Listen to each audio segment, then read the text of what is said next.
Luke chapter 21. He looked up and saw the rich people who were putting their gifts into the treasury. He saw a certain poor widow casting in 2 small brass coins. He said, "Truly I tell you, this poor widow put in more than all of them, for all these put in gifts for God from their abundance. But she, out of her poverty, put in all that she had to live on."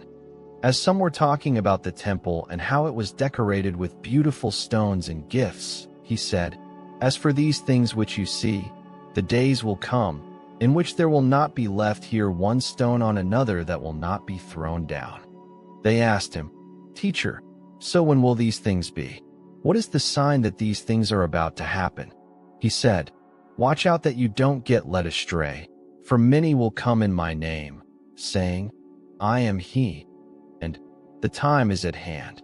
Therefore don't follow them. When you hear of wars and disturbances, don't be terrified, for these things must happen first, but the end won't come immediately." Then he said to them, "Nation will rise against nation, and kingdom against kingdom. There will be great earthquakes, famines, and plagues in various places. There will be terrors and great signs from heaven. But before all these things, they will lay their hands on you and will persecute you, delivering you up to synagogues and prisons, bringing you before kings and governors for my name's sake.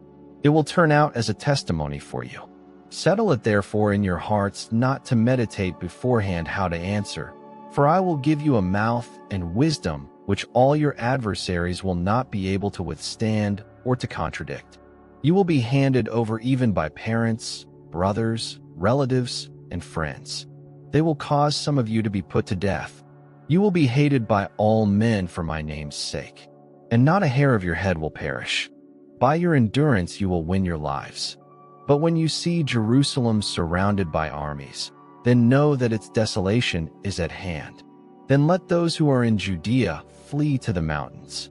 Let those who are in the middle of her depart. Let those who are in the country not enter therein.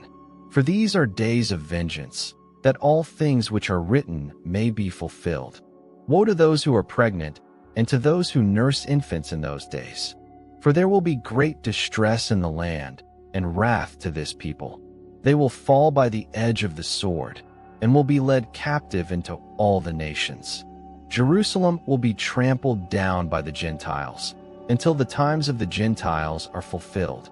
There will be signs in the sun, moon, and stars, and on the earth anxiety of nations, in perplexity for the roaring of the sea and the waves, men fainting for fear, and for expectation of the things which are coming on the world, for the powers of the heavens will be shaken.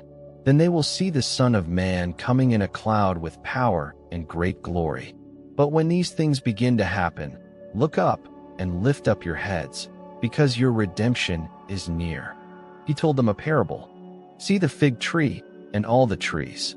When they are already budding, you see it and know by your own selves that the summer is already near.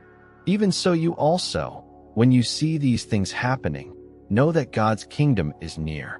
Most certainly I tell you, this generation will not pass away until all things are accomplished. Heaven and earth will pass away, but my words will by no means pass away. So be careful, or your hearts will be loaded down with carousing, drunkenness, and cares of this life, and that day will come on you suddenly. For it will come like a snare on all those who dwell on the surface of all the earth. Therefore be watchful all the time, praying that you may be counted worthy to escape all these things that will happen, and to stand before the Son of Man." Every day Jesus was teaching in the temple, and every night he would go out and spend the night on the mountain that is called Olivet. All the people came early in the morning to him in the temple to hear him.